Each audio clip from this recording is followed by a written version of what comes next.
बिस्मिल्लाहिर्रहमानिर्रहीम। अस्सलामु अलैकुम। मेरा नाम एहसन इकबाल है और हमने जो 9th क्लास के कंप्यूटर की जो न्यू कोर्स है हमारे पास, उसकी हमने वीडियो लेक्चर की सीरीज़ शुरू की हुई है। उसमें आज हमारे पास टॉपिक नंबर 2 है फ्लो चार्ट। इससे पहले हम बात कर चुके हैं जो फर्स्ट टॉपिक था उसमें हम बात कर चुके हैं प्रॉब्लम सॉल्विंग की। आज ही इंशाल्लाह हम बात करेंगे फ्लो चार्ट की। तो लिलिन गिलबर्ट एक साइंटिस्ट था मैकेनिकल इंजीनियरिंग यूनिवर्सिटी का अमेरिका में। उसने 1921 में जो फ्लो चार्ट का कंसेप्ट है वो पेश किया। उसके मुताबिक it is the best way to do work. कोई भी काम करने का सबसे अच्छा तरीका जो है वो फ्लो चार्ट है कि अगर हमने कोई भी काम एक अच्छे तरीके से करना है तो हम उसको फ्लो चार्ट के जरिए अच्छे तरीके से, एक प्रॉपर तरीके से उसको कर सकते हैं।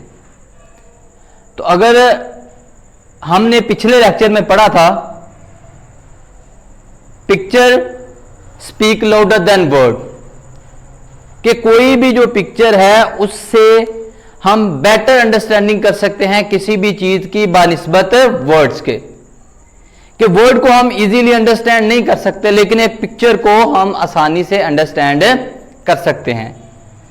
इसलिए फ्लो चार्ट एक बेस्ट वे है टू डू वर्क। कोई भी काम एक अच्छे तरीके से काम करने के लिए जो बेस्ट वे है वो हमारे पास है फ्लो चार्ट। अब अगर हम इसकी डेफिनेशन की बात करें, A flow chart is a type of diagram that represent a workflow or a process।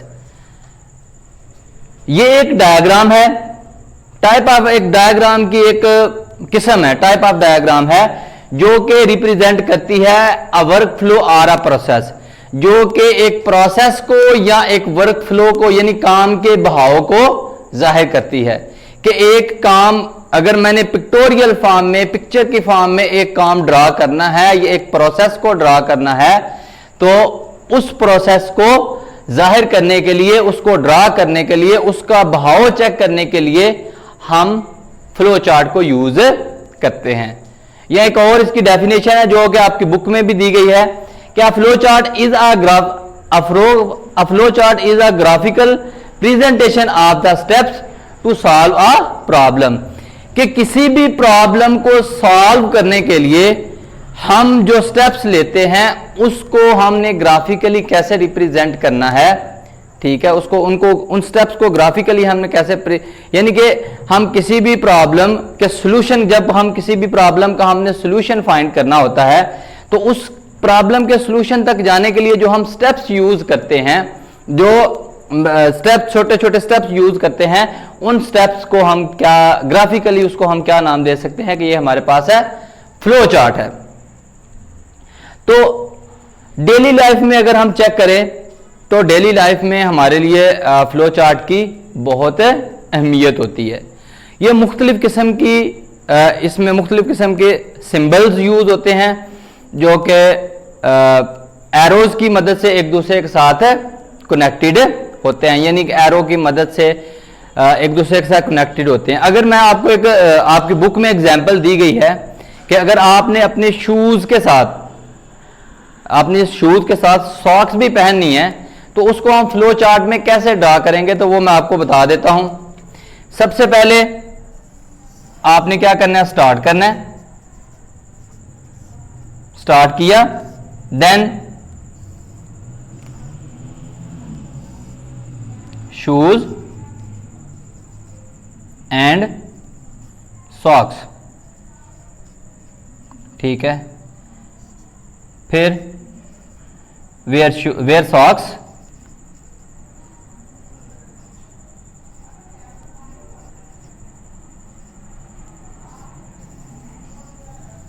Where shoes.